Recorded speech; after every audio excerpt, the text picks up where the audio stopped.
Liverpool well and truly knocked off their perch for the moment. What does that mean to you to finally have done it? The greatest British manager ever, Sir Alex Ferguson. It's the news that we've possibly been expecting this morning. Manchester United have said that Sir Alex Ferguson has retired. They say thank you, Sir Alex. And the players want him to raise it, leaving on a high. Manchester United have confirmed that manager David Moyes has left the club after 9 months in charge at Old Trafford. 3 for me and 2 for them. Respect, respect. It's in! It's 7! I am going to say it again, but I'm fed up of saying it. Everything wants tearing down in the football side of the football club. I've absolutely no script in my mind. I'm just going to ramble on. There was a time when Old Trafford wasn't just a stadium, it was a coliseum. A place where titles were forged, legends born, and hope for everyone else was crushed. For over 2 decades, Manchester United didn't chase greatness. They set the standard. But then the king laid down his crown, and what followed wasn't just a fall, it was an unravelling. This isn't just about bad signings or missed chances. It's the story of how an empire lost its emperor, and with him, its memory. It's the news that we've possibly been expecting this morning. Manchester United have said that Sir Alex Ferguson has retired. They say thank you, Sir Alex. He leaves behind 13 Premier League titles, 2 Champions Leagues, a legacy carved into every red seat in the stadium. But what he really leaves behind is control. Ferguson wasn't just a manager, he was the architect.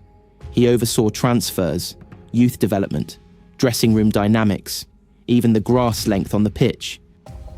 Everything went through him. So when he left, it wasn't just the figurehead that was gone, it was the spine. Manchester United, one of the greatest footballing dynasties the world has ever known, was suddenly a castle without its king. David Moyes was meant to be the chosen one, handpicked by Ferguson himself. But the shoes were too big, the expectations too sharp, and when the cracks began to show, they weren't patched, they were exposed. Manchester United have confirmed that manager David Moyes has left the club after 9 months in charge at Old Trafford. Then came Van Gaal, trophies in Spain and in Germany, and a philosophy soaked in possession and structure. But United didn't need structure, they needed salvation. Instead, they got sideways passing, a sterile dominance, and a Europa League spot as a consolation prize. Next, the self-proclaimed special one.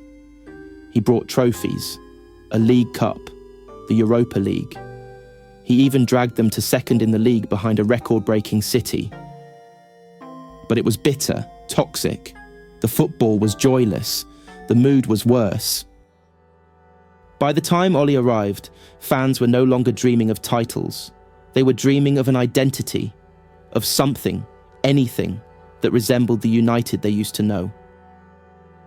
Ollie gave them hope, moments, a comeback in Paris, big wins, the Ronaldo return, but no substance, no plan, and eventually, no progress.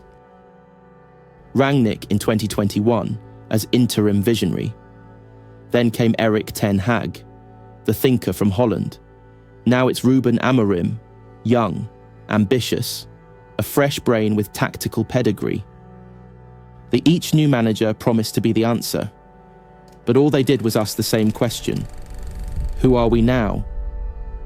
They threw money at the problem, Galactico names with eye-watering price tags, but no cohesion, no spine, no plan.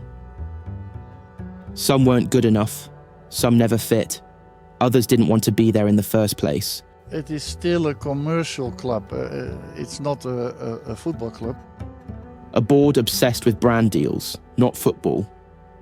Ed Woodward, the face of the post-Ferguson era, was a brilliant businessman. But a football club is not a bank. You can't spreadsheet your way to trophies. You can't market your way out of mediocrity. And while rivals built systems, United kept changing direction, trying to shortcut their way back to the top. This toxicity that exists at this club, and has done for years, by the way, it just eats alive every manager that comes and every player that comes. Every transfer window became a panic. Every rebuild undone before it could begin. They weren't building a team, they were collecting names. And Manchester United are the pick of the Premiership once again. Champions. At the heart of every great club is a dressing room with leaders, winners, warriors. But at United, the culture curdled. Player power grew. Dressing room leaks became regular. Managers were undermined. Attitudes went unpunished. Some stars played for the badge, others played for themselves. But in this United, players got managers sacked. Discipline faded. Standards slipped. Cristiano Ronaldo's return was supposed to be romantic. Instead, it was symbolic. Of nostalgia, of dysfunction, of a club trying to relive its past instead of forging a future. The squad became bloated, unbalanced and fragile.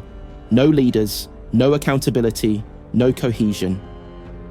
A culture of excuses took root, and winning, that became optional.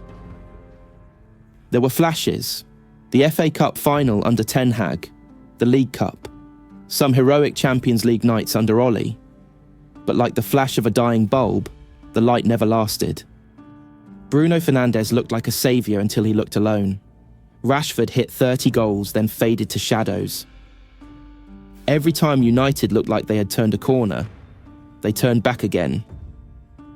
You can't build a future with a fractured foundation, and every new era kept walking on the same cracked ground. Old Trafford used to roar. Now it groans, moans. Sometimes it's silent. The ground is rusting. The squad is crumbling. The fans are disillusioned. Worse still, the identity is gone. United once attacked with fury, width, wingers, passion. Now they look confused, passive, lost. The fans no longer demand titles. They just want to recognise their team again. And that's the saddest part. Manchester United isn't hated like it once was. It's pitied. From a team that terrified Europe to a club begging for direction. But this story isn't about the future. It's about the cost of forgetting who you are. For 26 years, Manchester United was run by one man who knew what it meant to be elite. Since he left, the club has tried everything except introspection. And until they stop chasing shadows, until they stop pretending the badge alone is enough, they'll keep writing chapters in this same book of downfall. 12 years on, Manchester United is no longer the club Sir Alex built.